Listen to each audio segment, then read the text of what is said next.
Praise the Lord. 10-ാം സങ്കീർത്തനം. യഹോവേ, നീ ദൂരത്ത് നിൽക്കുന്നതെന്ത്? കഷ്ടകാലത്ത് നീ മറഞ്ഞു കളയുന്നതുമെന്ത്? ദുഷ്ടന്റെ അഹങ്കാരത്താൽ എളിയവൻ തപിക്കുന്നു. അവർ നിരൂപിച്ച് ഉപായങ്ങളിൽ അവർ തന്നെ പിടിപെടട്ടെ. ദുഷ്ടൻ തൻ്റെ മനോരഥത്തിൽ പ്രശംസിക്കുന്നു. ദുരാഗ്രഹി യഹോവയെ ത്യജിച്ച് നിന്ദിക്കുന്നു. ദുഷ്ടൻ ഉന്നത ഭാവത്തോടെ അവൻ ചോദിക്കുകയില്ല എന്ന് പറയുന്നു. ദൈവമില്ല എന്നാകുന്നു അവൻ്റെ നിരൂപണമൊക്കെ. അവൻ്റെ വഴികൾ എല്ലായ്പ്പോഴും സഫലമാകുന്നു. നിന്റെ ന്യായവിധികൾ അവൻ കാണാതെ വണ്ണം ഉയരമുള്ളവ. തൻ്റെ സകല ശത്രുക്കളോടും അവൻ ചെയ്തു. ഞാൻ കുലുങ്ങുകയില്ല, ഒരു നാളും അനർത്ഥത്തിൽ വീഴുകയുമില്ല എന്ന് അവൻ എൻ്റെ ഹൃദയത്തിൽ പറയുന്നു. അവൻ്റെ വായിൽ ശാപവും വ്യാജവും സാഹസവും നിറഞ്ഞിരിക്കുന്നു. അവൻ്റെ നാവിൻ കീഴിൽ ദോഷവും അതിക്രമവും ഇരിക്കുന്നു. അവൻ ഗ്രാമങ്ങളുടെ ഒളിവുകളിൽ പതിയിരിക്കുന്നു. മറവടങ്ങളിൽ വെച്ച് അവൻ കുറ്റമില്ലാത്തവനെ കൊല്ലുന്നു.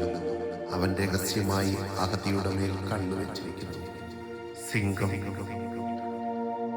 മുറ്റുകാട്ടിലെന്ന പോലെ അവൻ മറവിടത്തിൽ പതുങ്ങുന്നു. എളിയവനെ പിടിപ്പാൻ അവൻ പതിയിരിക്കുന്നു. എളിയവനെ തൻ്റെ വലയിൽ ചാടിച്ചു പിടിക്കുന്നു. അവൻ കുനിഞ്ഞ് പതുങ്ങി കിടക്കുന്നു. അഗതികൾ അവൻ്റെ ബലത്താൽ വീഴുകയും. ദൈവം മറന്നിരിക്കുന്നു, അവൻ തൻ്റെ മുഖം മറച്ചിരിക്കുന്നു. അവനൊരു നാളും കാണുകയില്ല എന്ന് അവൻ ഹൃദയത്തിൽ പറയുന്നു.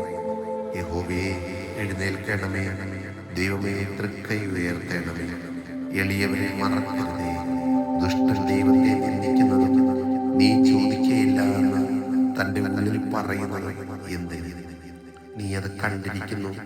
തൃക്കൈ കൊണ്ട് പകരം ചെയ്യുവാൻ ദോഷത്തെയും പകയെയും നീ നോക്കിക്കൊണ്ടിരിക്കുന്നു. അഗതി തന്നെത്താൻ നിങ്കലേൽപ്പിക്കുന്നു. അനാഥന് നീ സഹായിയാകുന്നു. ദുഷ്ടന്റെ ഭുജത്തെ നീ ഓടിക്കണമേ.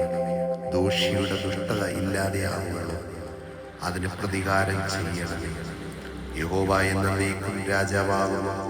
ജാതികൾ അവൻ്റെ ദേശത്ത് നിന്ന് നശിച്ചു പോയിരിക്കുന്നു. ഭൂമിയിൽ നിന്നുള്ള മർത്യൻ ഇനി ഭയപ്പെടുത്താതിരിപ്പാൻ നീ അനാഥനും പീഡിതനും ന്യായപാലനം ചെയ്യേണ്ടതിന് യഹോവേ, നീ സാധുക്കളുടെ അപേക്ഷ കേട്ടിരിക്കുന്നു. അവരുടെ ഹൃദയത്തെ നീ ഉറപ്പിക്കുകയും നിന്റെ ചെവി ചായ്ച്ച് കേൾക്കുകയും ചെയ്യുന്നു.